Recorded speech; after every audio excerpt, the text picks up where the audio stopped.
اعوذ باللہ من الشیطان الرجیم بسم اللہ الرحمن الرحیم رب اشرح لی صدری ویسر لی امری واحلل عقدۃ من لسانی یفقہوا قولی اللہم الہمنا رشدنا واعذنا من شرور انفسنا اللہم ارنا الحق حقا وارزقنا اتباعہ وارنا الباطل باطلا وارزقنا اجتنابہ اللہم وفقنا لما تحب وترضى آمین یا رب العالمین۔ مذاکرے کی کلاس میں چند سنہرے اصول ہم جاننے کی کوشش کریں گے، جس میں سب سے پہلی چیز یہ آتی ہے کہ نبی اکرم صلی اللہ علیہ وسلم کا جو قول ہے انما الاعمال بالنیات، اعمال کا دار و مدار نیتوں پر ہوتا ہے۔ سب سے پہلے ہر کام کی آغاز یعنی جو بھی ہم شروع کرنا چاہتے ہیں اس میں نیت کو درست کرنا ضروری ہے، تاکہ لوگوں کے ساتھ ہمارا اچھا برتاؤ عبادت کا درجہ حاصل کر لے۔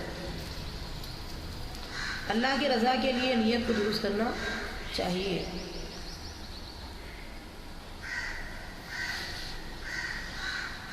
نیت کے درست ہونے کے بعد نبی اکرم صلی اللہ علیہ وسلم کے بتائے ہوئے طریقے کو اختیار کرنا، آپ کو فالو کرنا ضروری ہے۔ ہر وہ عمل جو نبی صلی اللہ علیہ وسلم کے مطابق ہم نے کیا ہے وہ عمل صالح کہلاتا ہے۔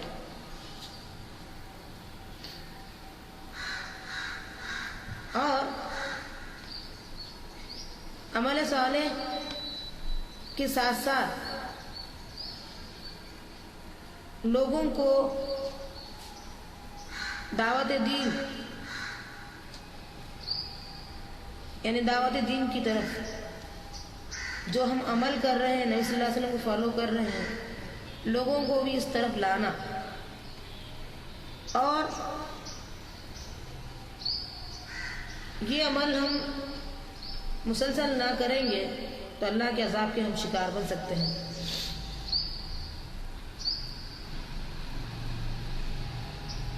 ہماری غرض یہ نہیں ہو کہ محض ہم نیک آدمی بن جائیں، نیکی کرنے والے بن جائیں، یا کچھ تقریریں سن لیں یا کچھ تفسیر پڑھ لیں،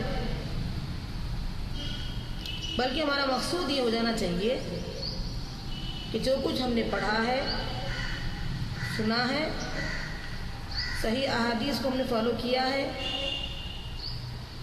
ایک ایک حدیث پر عمل کرنے والے بنے، فائدہ اٹھانے والے بنے، یا دوسروں کو فائدہ پہنچائے۔ تو معلوم یہ ہوا کہ تو قرآن کے حق ادا کرنا بھی ضروری ہے۔ ہم کو پہلا حق جو قرآن کا ہمارے لیے بنتا ہے وہ پڑھنا، دوسرا حق بنتا ہے اس کو فالو کرنا، تلاوت کرنا، تیسرا حق بنتا ہے اس کے اندر غوطہ زنی کرنا، اپنے مسائل کا حل ڈھونڈنا، اور چوتھا حق بنتا ہے کہ اس کی تبلیغ کرنا۔ تو پھر معنی کیا نکلا کہ قرأت کرنا، تلاوت کرنا، تدبر کرنا، تبلیغ کرنا، یہ چاروں کام ضروری ہے بیک وقت۔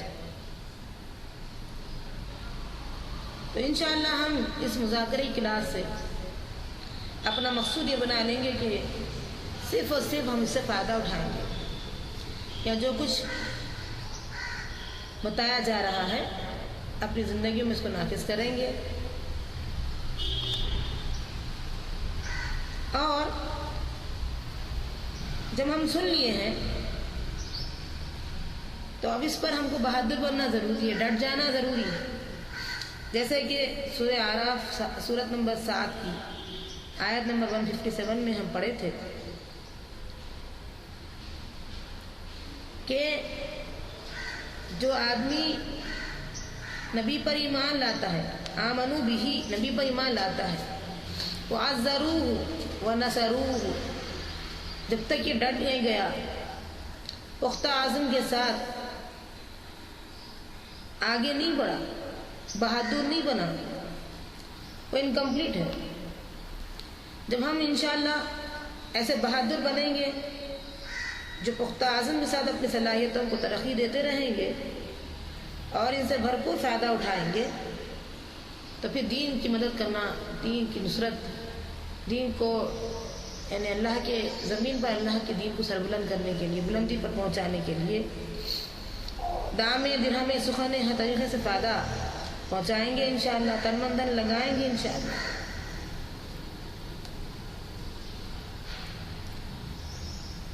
کیونکہ اس کے لیے ہمارے پاس ایک ٹارگیٹ ضروری ہے، ایک ہدف ضروری ہے۔ جب ہم پہاڑ کی بلندی پر چڑھنا شروع کر دیں گے تو پھر ہمیں چوٹی پر نگاہ رکھنا ضروری ہے۔ ارد گرد بکھری پڑی چٹانوں کی طرف نہ دیکھیں، اعتماد سے قدم قدم چلتے رہیں، چھلانگ لگانے کی کوشش نہ کریں، کیونکہ ایسا ہو سکتا ہے کہ ہمارا پاؤں ڈگمگا جائے۔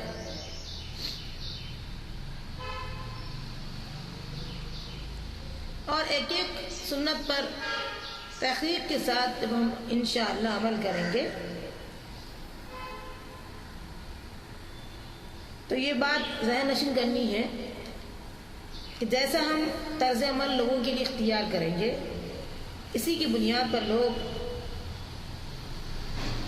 ہمارے ساتھ برتاؤ کا معاملہ کریں گے۔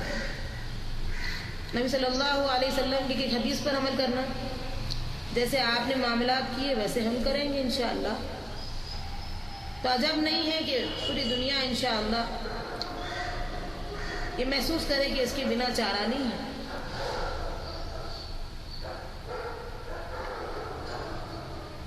بہادر بننے کے لیے ضروری ہے کہ ہم اپنی مہارتیں بہتر بنائیں اور اس کی ترقی دیں۔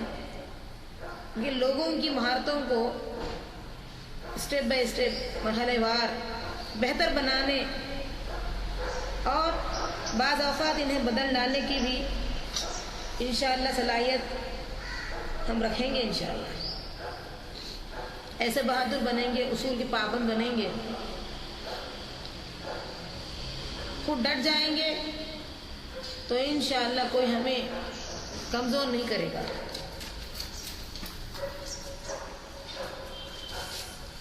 اور اس طریقے سے ہمارا مقصد صرف مال کمانا یہ نہ ہو جائے، بلکہ ایسا کرنے سے ہوتا ہے کیا کہ لوگوں کو ہم گوا دیتے، ہمارا پوری زندگی مال کمانے ہی بسر ہو جاتی۔ لوگوں کو اپنے قریب کرنا، لوگوں کو دین سے واقف کروانا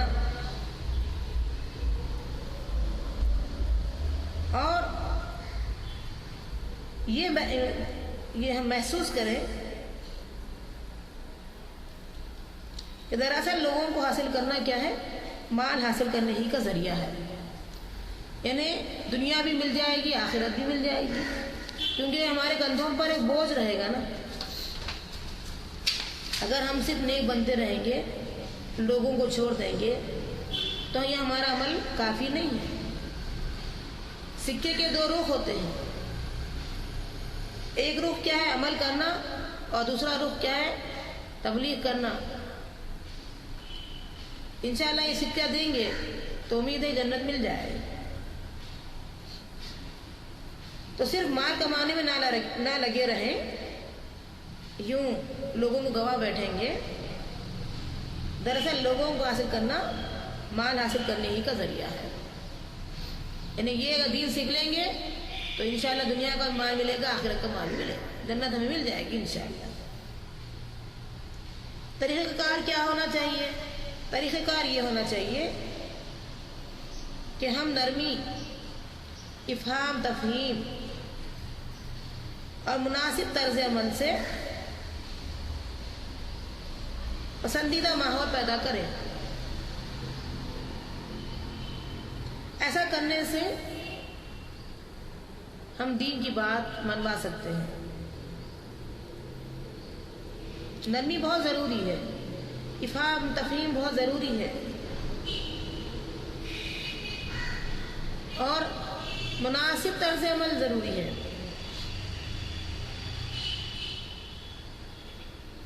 انہی چیزوں سے ہم لوگوں کو متحد کر سکتے ہیں اور قرآن اور اس طرف ہم کو بلا سکتے ہیں۔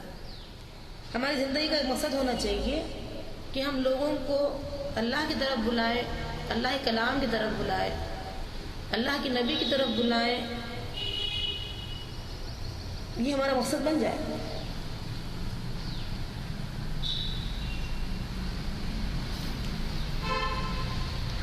اور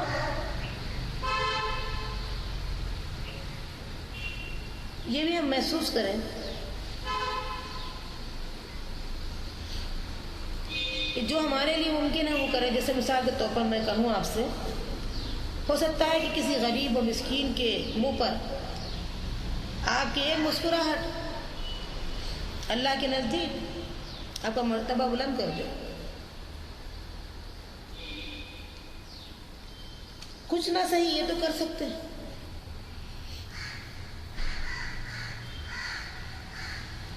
اور انشاءاللہ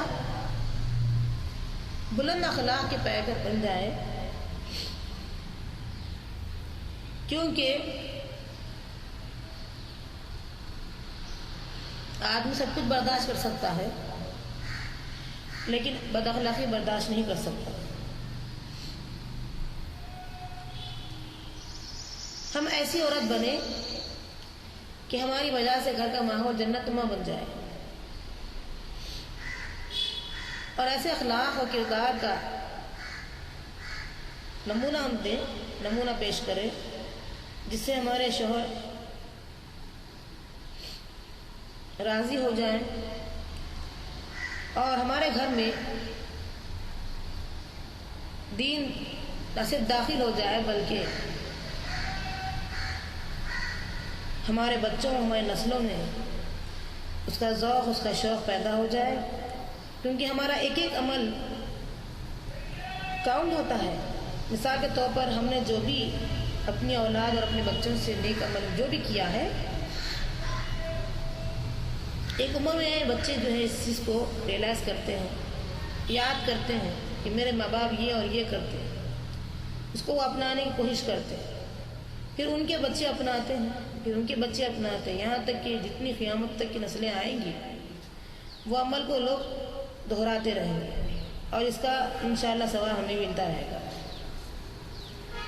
تو ایک ایک چیز پر غور و فکر کریں، سوچ سمجھ کے صحیح عمل کی طرف اپنے آپ کو مائل کریں۔ جب انشاءاللہ ہم صحیح عمل کرتے رہیں گے، انشاءاللہ امید ہے اللہ کی ذات سے کہ یہ ہمارے لیے ثواب جاریہ بن جائے گا، اور ہماری نسلیں قیامت تک انشاءاللہ ثم انشاءاللہ اس کو اپناتی رہیں۔ ہم بچے کے بارے میں تصور کر لیں کہ بچہ جو ہے گیلی مٹی کی مانند ہوتا ہے، ہم اس سے جیسا سلوک کریں گے وہ ویسا ہی کردار اپنائے گا۔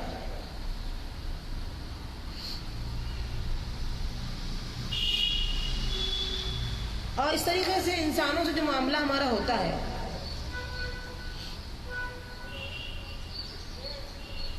کہ انسانوں سے جو ہم اچھا سلوک کریں گے وہ ان کے انسان ہونے کے ناطے کریں، نہ تو ان کی صورت پر، نہ تو ان کے مال و متاع پر، نہ ہی ان کے مناصب پر یعنی ان کے عہدوں پر، بلکہ ایک انسان ہونے کے ناطے ایک بہترین سلوک ہم ان کے ساتھ کرنا چاہیے۔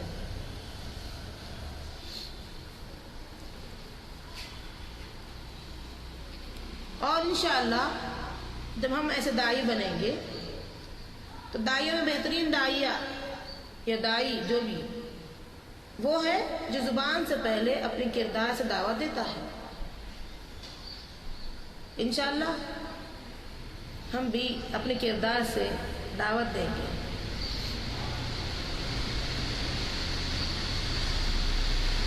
اور یہ جاننے کی کوشش کریں کہ اللہ نے جو شرف انسان کو بخشا ہے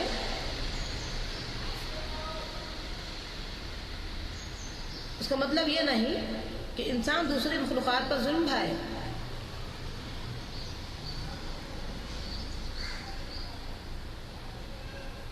سب لوگوں کو ایک جیسا سمجھے اور کوشش کی جائے کہ برتاؤ میں کمی نہ ہو. ہاں یہ بات اور ہے کہ لوگوں کی طبیعتیں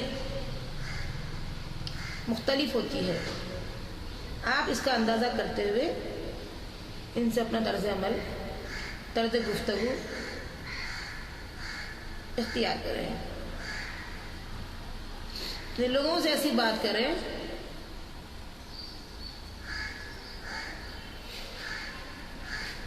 جن میں وہ دلچسپی لیں، نہ کہ ایسی باتیں جن سے آپ کو دلچسپی ہو. اس سے فائدہ یہ ہوگا کہ انشاءاللہ بہت جلد ہم لوگوں سے قریب ہوئیں گے اور لوگوں کے دلوں پر حکومت کریں گے انشاءاللہ، تو قرآن و حدیث کی بات کر سکیں گے.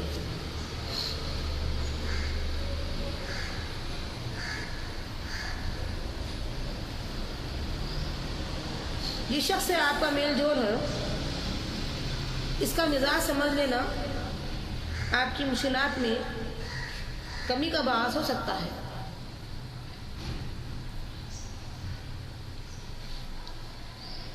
سب سے اہم بات یہ ہے اس کام کے لیے کہ ہمیں ایسے بہادر بننا چاہیے کہ پیچیدہ صورتحال سے کیسے نمٹے. نبی صلی اللہ علیہ وسلم کی حدیث ہے لیس الشدید بالسرعہ انما الشدید الذی یملک نفسہ عند الغضب. بہادر وہ نہیں جو پچھاڑ دے کہ سامنے والے کو، اپنے مقابل کو پچھاڑ دینا کوئی بہادری نہیں ہے. بہادری وہ ہے جو غصے کے وقت اپنے نفس پر پورا کنٹرول رکھے. اور یہ چیز انما الحلم بالتحلم، برداشت کرنے سے برداشت پیدا ہوتی ہے.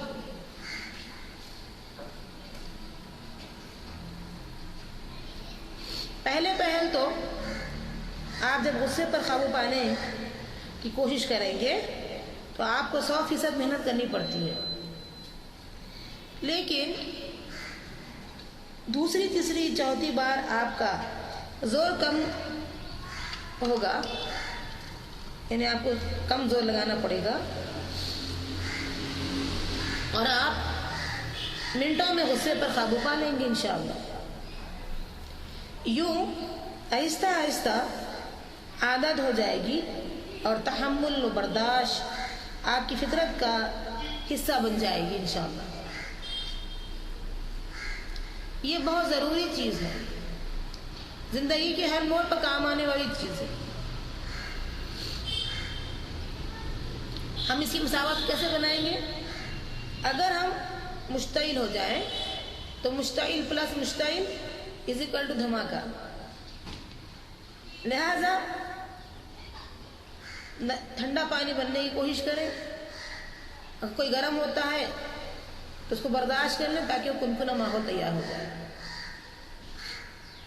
انبیاء کی سنت کیا ہے کہ وہ ماحول کو ہمیشہ کنکنا بنانے کی کوشش کرتے تھے.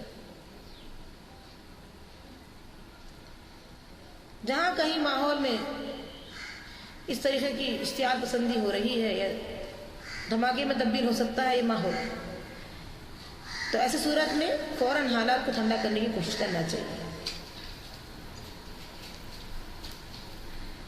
ہمارا واسطہ دلوں سے پڑتا ہے نہ کہ اجسام سے.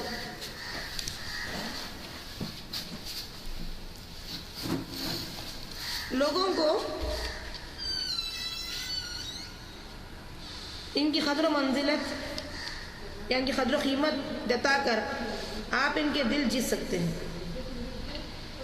اپنے جذبات کا اظہار کریں، جرأت کر کے کہہ دیں کہ مجھے آپ سے محبت ہے، میں آپ سے مل کر خوش ہوتا ہوں، آپ میرے نزدیک بڑے قیمتی ہیں.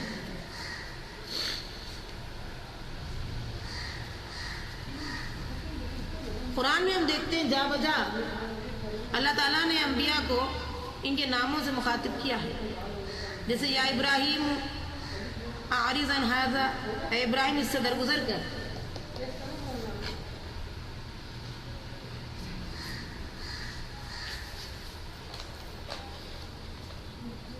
ہم دیکھتے ہیں اللہ نے کیا کہا، یا قال یا نوح انہ لیس من اہلک، اے نوح یہ تیرے اہل میں سے نہیں۔ یا داؤد، اور اس طریقے سے اللہ نے بار بار نام لے کر پکارا۔ اس طریقے سے ہم بھی محبت کا اظہار کریں، لوگوں کو ان کے نام سے، ان کا نام یاد رکھیں، ان کے نام سے پکاریں، قریب کریں۔ انشاءاللہ دین کی سربلندی کے لیے سب ضروری چیزیں ہیں۔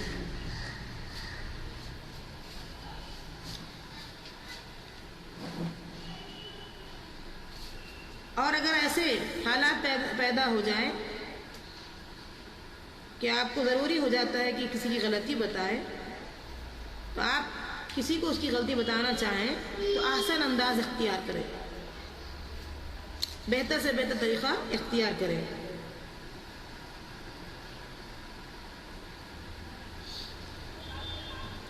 نفس کو یہ بار بار یاد دلائیں کہ وہ دوسروں کے معاملات میں دخل نہ دے۔ شروع میں یہ چیز بہت مشکل ہوتی ہے، لیکن یہ عمل آخرکار انسان کو بہت سکون پہنچاتا ہے۔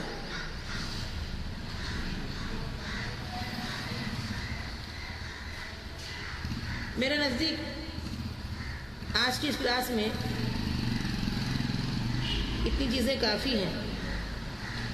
اللہ سے دعا کریں اللہ تعالی ہم سب کو صحیح دین پر عمل کرنے کی توفیق عطا فرمائے۔